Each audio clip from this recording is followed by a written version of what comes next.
George Bejjer ta' 42 sena inħeles mill-akkużi li meta kien xufier tal-Arriva iffroda s-sistema tal-biljetti ta' tal-linja bejn Diċembru tal-2012 u Marzu tal-2013.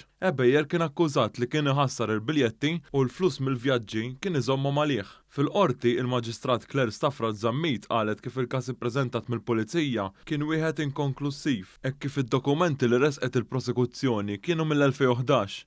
Sena qabel l-allegat reat, meta l-imputat qatt ma semma f'daw id-dokumenti. Huwa ammetta li xi drabi ħassar xi biljetti, iżda dan meta kienu joħorġu ħażin minħabba problemi fil-magna. Xut fil-qorti xied kif il-PIN number tal-akkużat ġiel intuża biex tħassru l-biljetti, iżda dan għall-qorti ma kienx biżżejjed biex issib lil Bejjer ħati tal-akkużi miġġuba kontrih. Id-difiża mmexxija mill-avukat Ryan Ellul argumentat kif il-pulizija ma kellix evidenza bħal filmati minn kamra tas-sigurtà.